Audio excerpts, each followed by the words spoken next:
വിശുദ്ധ യൗസേപ്പ് പരിശുദ്ധ കന്യകയുടെ വിരക്ത ഭർത്താവ്.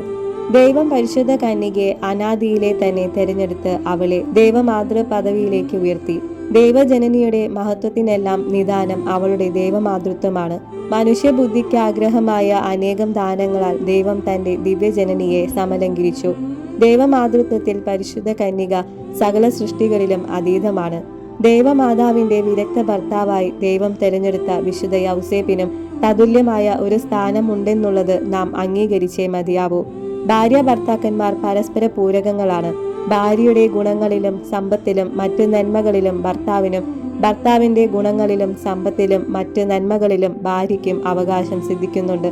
അതിനാൽ സർവ്വഗുണഗണങ്ങളാലും സമ്പൂർണമായ പരിശുദ്ധ ജനനിയുടെ ഭർത്താവായ വിശുദ്ധ യൗസേപ്പിനും പരിശുദ്ധ കന്യകയുടെ എല്ലാ നന്മകളിലും ദാനങ്ങളിലും ഭാഗഭാഗിത്വം സിദ്ധിക്കുമെന്ന് അനുമാനിക്കാം. ഒരു രാജാവ് തന്റെ പുത്രിക്ക് വിവാഹാലോചന നടത്തുമ്പോൾ പുത്രിക്ക് ഏറ്റവും അനുരൂപനായ ഒരു വരനെ കണ്ടുപിടിക്കുവാൻ പരിശ്രമിക്കുന്നതാണ്. സമ്പത്ത്, സ്വഭാവ ഗുണം മുതലായവയിലെല്ലാം മികച്ച ഒരു വ്യക്തിയെ കണ്ടുപിടിക്കും. സാമ്പത്തികമായ വല്ല കുറവുമുണ്ടെങ്കിൽ അത് പരിഹരിക്കുവാനും ഉത്സുകനായിരിക്കുമല്ലോ.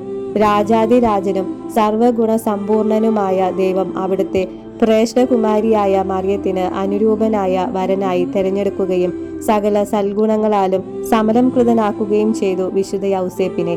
തന്നിമിത്തം ദേവജനനിയായ പരിശുദ്ധ കന്യകാ മറിയം കഴിഞ്ഞാൽ വിശുദ്ധ യൗസേപ്പിന് സകല വിശുദ്ധന്മാരിലും ഉന്നതമായ സ്ഥാനം സംലബ്ധമായി എന്ന് അനുമാനിക്കാം. പരിശുദ്ധ കന്യകയുമായിട്ടുള്ള നിരന്തരമായ സഹവാസം വിശുദ്ധ യൗസേപ്പിന്റെ വിശുദ്ധിയെ കൂടുതൽ പരിപോഷിച്ചു. വിവാഹ ജീവിതത്തിൽ ഭാര്യയ്ക്ക് ഭർത്താവിന്റെയും ഭർത്താവിന് ഭാര്യയുടെയും വിശുദ്ധീകരണത്തിലും ഭാര്യ ഭർത്താക്കന്മാർ രണ്ടുപേരും കൂടി സന്താനങ്ങളുടെ വിശുദ്ധീകരണത്തിലും ശ്രദ്ധ പതിക്കുവാനുള്ള ഒരു അഭിഷേചനമാണ് സ്വീകരിക്കുന്നത്. ദേവമാതാവായ പരിശുദ്ധ കന്യകയെ ഒരു പ്രാവശ്യം കാണുന്നതു തന്നെ വളരെ വലിയ വിശുദ്ധിക്ക് നിദാനമാണ്. വിശുദ്ധ യൗസേപ്പ് ദിവ്യജനനിയുമായി നിത്യസഹവാസത്തിൽ കഴിയുകയും സഹകരിച്ച് പ്രവർത്തിക്കുകയും സേവനമർപ്പിക്കുകയും ചെയ്തപ്പോൾ അത് എത്രമാത്രം അദ്ദേഹത്തിന്റെ വിശുദ്ധിയെ പരിപോഷിപ്പിച്ചു എന്ന് നമുക്ക് ഗ്രഹിക്കാം. മുല്ലപ്പൂമ്പുടി ഏറ്റുകിടക്കും കല്ലിനുമുണ്ടൊരു സൗരഭ്യം എന്ന കവിവാക്യം എത്ര അർത്ഥപൂർണമാണ്. പരിശുദ്ധ കന്യകയോടുള്ള സാമീപ്യം വിശുദ്ധ യൗസേപ്പിനെ സർവസംഘ പരിത്യാഗിയായ ഒരു യോഗീശ്വരനാക്കി തീർത്തു. ഭാര്യ ഭർത്തൃബന്ധം തിരുസഭയും ക്രിസ്തുവും തമ്മിലുള്ള ബന്ധത്തിന്റെ ഒരു പ്രതീകമാണ് എന്ന് അപ്പസ്തോല പ്രവർത്തനത്തിൽ എഫേസോസുകാർക്കുള്ള ലേഖനത്തിൽ അനുസ്മരിപ്പിക്കുന്നു.